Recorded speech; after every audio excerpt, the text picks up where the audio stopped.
বাসুদেব ঘোষ নামে আমার মহাপ্রভুর এক ভক্ত ছিল, যার সারা অঙ্গের মধ্যে গলিত কুষ্ঠ ছিল। কি ছিল গো মা? বাসুদেব ঘোষের সারা অঙ্গের মধ্যে গলিত কুষ্ঠরোগ।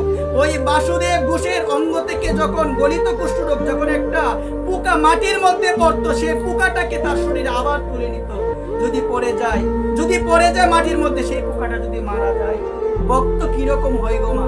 একটা জীবকে মারতে চাইবে না মা, একটা কোনো জীবকে মারতে চাইবে না, কারণ তারা জানে প্রত্যেকের ভিতরে ভগবান আছে। আজকে বাসুদেব ঘোষ, তার সারা অঙ্গের মধ্যে গলিত কুষ্ঠরোগ, এই কুষ্ঠরোগ হয়ে পোকা ধরে গিয়েছে। ওই পোকা যখন মাটিতে পড়ে যায়, সেই চিন্তা করে ওই পোকাটা যদি মাটিতে পড়ে যাওয়ার পর যদি মারা যায়, তাহলে তো আমার পাপ হবে। ওই কারণে পোকাটা মাটিতে পড়ে যাওয়ার পরেও ওই পোকাটা আবার শরীরের মধ্যে তুলে নিয়ে একবার বড় ভক্ত। ওই বাসুদেব ঘোষ যখন শুনতে পেল তাদেরই এলাকার মধ্যে একজন সন্ন্যাসী এসেছে, যার নাম হলো কলিযুগ পাবন অবতার শ্রীকৃষ্ণ চৈতন্য মহাপ্রভু। যখন শুনতে পেল একজন সন্ন্যাসী এসেছে, বাসুদেব ঘোষ আমার মহাপ্রভুর সঙ্গে সাক্ষাৎ করার জন্য গিয়েছিল, যাওয়ার পরে শুনতে পেল আমার মহাপ্রভু নাকি চলে গিয়েছে।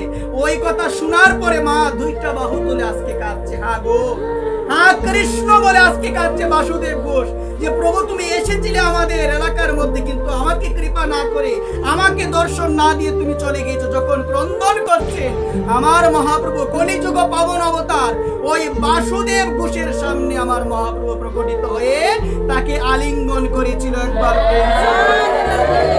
যখনই আলিঙ্গন করেছিল মা, তার সারা অঙ্গের মধ্যে ছিল গলিত কুষ্ঠরোগ। আলিঙ্গন করার সঙ্গে সঙ্গে সমস্ত কুষ্ঠবেদী ভালো হয়ে গিয়েছে।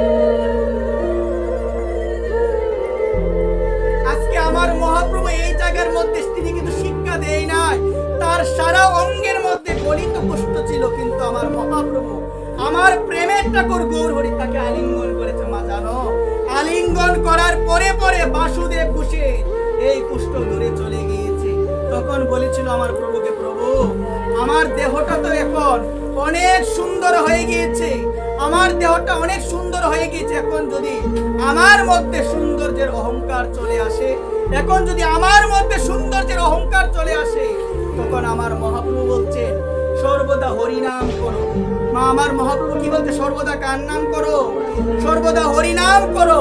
অহংকার অভিমান তোমাকে গ্রাস করতে পারবে না মা, অহংকার গ্রাস করতে পারবে না। আজকে ভক্ত যদি মা ভক্তের মতো হয়, দেখো ভক্ত যদি ভক্তের মতো হয়, আমার মহাপ্রভু তার কৃপা থেকে তাকে বঞ্চিত করে না।